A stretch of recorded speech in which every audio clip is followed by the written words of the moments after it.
Hello everyone, I am Sofia Morales Herrera and this is my final project for my FFAR 298 True Crime class. In today's video, I will be talking about the Gabby Petito case using as my main source the Netflix documentary American Murder Gabby Petito. I will analyze how the case became a public spectacle and I will focus on two main things. First, how the law enforcement mishandled the case and the consequences of those failures.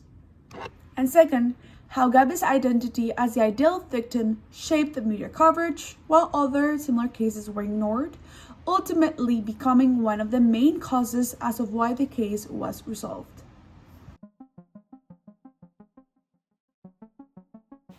In the summer of 2021, 22-year-old Gabby Petito set out on a cross-country road trip with her fiancé, Brian Laundrie. Gabby wanted to become a traveler blogger, thus she started to document their journey through national parks in a white van, sharing photos and vlogs of what seemed to be the adventure of a lifetime. They appeared to be the perfect couple, but not everything is what it seems on the internet. In September, Gabby's family reported her missing after losing total contact with her, while Brian had returned home safely. Both his family and himself ignored all the messages from Gabby's family, and further, even refused to cooperate with police. Days after Brian also vanished from Florida, and soon the entire world would become obsessed with finding her. After all the noise by the general public and media, meaningful resources were assigned to Gabby's search, hoping to find her alive. However, after 3 weeks, Gabby's body was found in Wyoming, strangled, left alone in the wild, and the whole world mourned a tragedy. But beneath the heartbreak and headlines, there's a more uncomfortable story. The story of how we consume crime, how media frames certain victims as more deserving than others, and how systems meant to protect often fall short. 2 weeks before Brian strangled her to death, the Utah police responded to a call from a witness who reported seeing him hitting her. The body cam footage of Gabby and Brian's encounter with Moab police in Utah clearly shows how Gabby is visibly anxious, crying, breathless, confused, and you can tell how she keeps trying to protect Brian. Yet, officers ignored Gabby's beaten marks on her face and arms and pointed her to be the aggressor. The police were even laughing with Brian and opted to separate them for a night, skipping several important procedures, like issuing a domestic violence citation to Petito, and not taking a statement from a 911 caller who had reported seeing a man slapping a girl.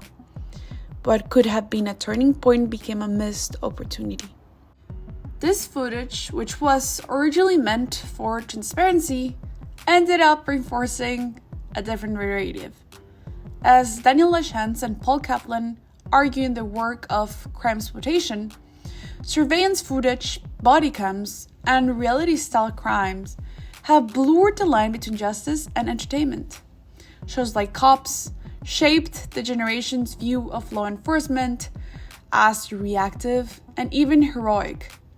But what happens when the spectacle distracts us from the actual accountability? Well, in Gabby's case, the body cam didn't serve justice. It was just feeding another storyline. It offered what some call gritty verisimilitude, the aesthetic of truth without real action. Gabby's pain became just another viral moment. Moreover, 10 days after Gabby was reported missing, the New York Police Department asked Northport PD to knock and investigate Brian's family house where he was present at the moment. However, the body cam footage shows how the Sergeant Seltzer at first didn't give the case the importance and was hardly cooperating. The New York police agent said while persuading him, "They're refusing to talk to everyone. Don't you find that a little suspicious when I have missing person for 10 days?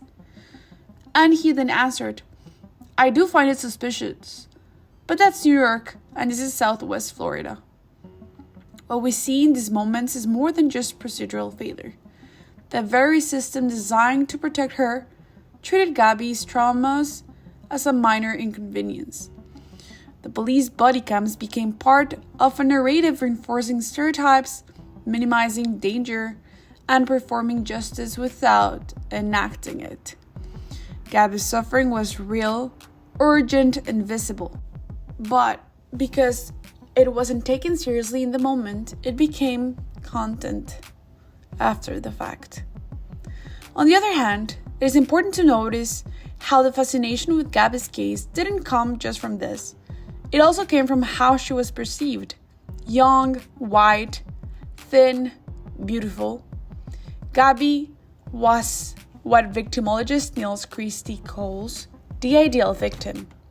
Someone, preferably a woman, who appears innocent, sympathetic, and culturally familiar.